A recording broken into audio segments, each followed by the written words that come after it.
Сильвестр Сталлоне Американың танымал актері. Сильвестр Сталлоне бұл өмірде оңайлықпен келген жоқ. Оның табысқа деген күресі бала кезінен, ол кино актері болуды шешкен кезде басталды.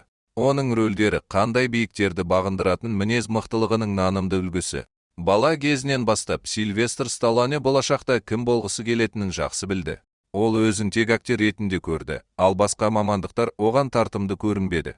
Адамдардың арасына кіріп шығу тек арман емес еді.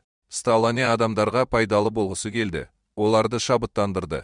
Сондықтан да болар, оның көптеген фильмдері ең қиын жағдайларда шабыттандырады. Кез келген адам қандай қиындыққа тап болса да жеңе алады. Кішкентай Сильвестр Сталлоне туылған сәтте анасының құрсағынан медициналық қысқышты пайдаланып шығарылды. Сондықтан оның сыртқы түрі ерекше және ерекше болып шықты.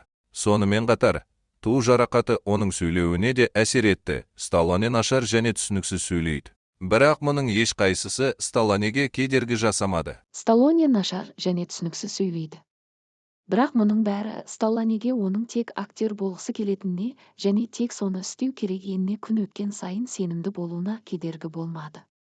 Бірақ оны киноға апару туралы өтінішпен кімге жүгінсе де, бір ғана жауап болды. Бұл ақымақ идея, және оны бір жола қалдырған дұрыс, өйткені мұндай сыртқы деректермен киноактер мансабын елестету мүмкін емес. Сильвестр Сталлоне үшін бір бас тарту екіншісіне ұласты. Енді Сталлоне Нью-Йорк киноагенттіктерінен 1,5 мың рет қуылғанын еске алады. Олар оған бұл қалада агенттіктер онша көп емес деп қарсылық білдіргенде, ол әрқайсысында 6 немесе одан да көп рет бас тартқанын айтады. Бірақ бір күні Сталлоне агенттікке ерте келіп, бас әкімшіні күтті. Ол келіп, бұрыннан танитын жігітті көрді де, кеткенде Сталлоне оны таңға дейін күтті. Осылайша оның табандылығы мен табандылығы болашақ актердің алғашқы жұмысын табуға көмектесті. Бұл ешқашан атақты бола алмаған фильм болды, және ондағы Сталлоненің рөлі тым аз болды. Ол небәрі 20 минут пайда болды, ал бұл рөлден кейін оны соққыға шыққаннан кейін бас тартты, және Сталлоненің шығармашылық көкжиегінде жаңа рөлдер күтілмеді. Актер болуды армандаған жас жігіт өзінің тәсілдерінің нәтиже бермейтінін түсінгенде, ол жұмыс іздеуге деген көзқарасын түбегейлі өзгертуге шешім қабылдады. Біраз уақыт Сталлоне кедей болғаны сонша, ол тіпті аштыққа да ұшырап, пәтерінде жылу ақысын мүлдем төлей алмады. Болашақ актердің әйелі онымен үнемі ұрысып, тұрақты табыс әкелетін қалыпты жұмыс табуын өтінді. Көпшілігі жас жігіттен басқа мыңдаған америкалықтар сияқты оның тұрақты жұмыс тауып, бақытты өмір сүруіне не кедергі болатынын сұрады. Бірақ Сильвестр Сталлоненің жауабы өте қарапайым болды. Егер ол жұмыс тапса, оның арманына деген қызығушылығын мәңгілікке жоғалтатынына және ол ешқашан орындалмайтынына сенімді болды. Сталлоне әйелі мен достарының айыптауына қарамастан, барлық көпірлерді өртеу жалғыз дұрыс жол екеніне сенімді болды. Алайда әйелі күйеуінің бұл оғаш, оның ойынша мінез құлқын түсінбеді, және өз үйінде бір тиын ақшасыз тоңу қалыпты жағдай емес екеніне сенімді болды. Өз үйінде бір тиын ақшасыз тоңу қалыпты жағдай емес. Бір күні Сталлоне қалалық кітапханаға келіп, залдар жылы болғандықтан ғана отырды. Кездейсоқ біреудің ұмытып кеткен кітабы оның көзіне түсті. Сильвестр мұқабасында Эдгар По тарихы деп жазылған кітапқа қызығушылық танытты. Бәлкім Сталлоне жазушы болуы керек деп ойлаған шығар, бірақ ол да онша жақсы емес еді. Жас жігіт әбден күйреді, оның $50 да жоқ еді. Сталлоне бұдан былай сәттілікке үміті болмаған кезде, ол әлі де жұмақ аллеясы деп аталатын бір сценарийді сатып алды.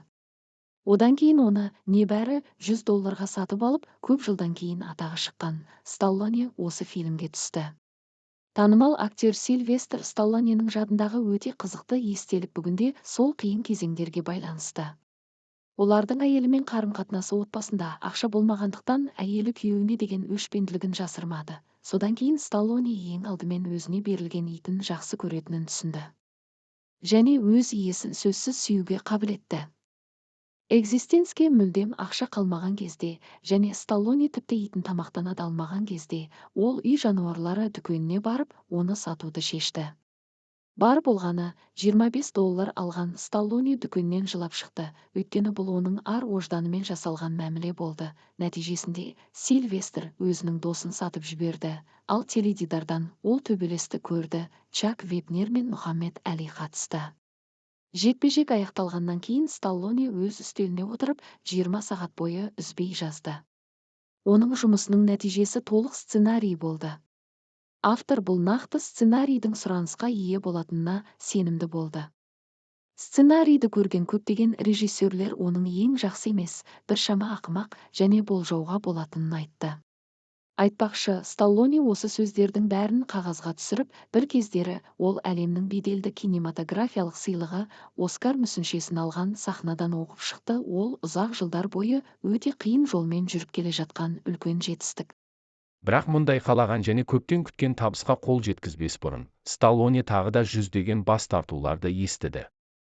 Алайда олар сценарийшіге бұдан бұлай тоқтай алмады. Рокки туралы оқиғаны түсіру үшін Сталлоне және оның командасы $1 миллион жұмсады, бірақ нәтижесінде олар 2,5 есе көп ақша ала алды.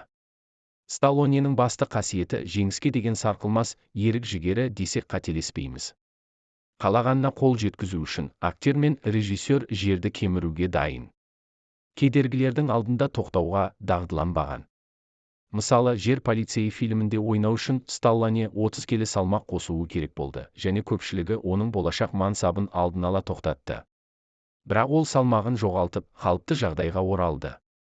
Олар Сталлонені шоу-бизнес әлемінен қайта-қайта алып тастауға тырысты. Оның кәсіби және жеке өмірінде артықшылықтардан гөрі сәтсіздіктер көп болғанына қарамастан, ол әр құлағаннан кейін тұруға күш табады. Барған сайын жаңа белестерді бағындырып, жаңа белестерді бағындырды.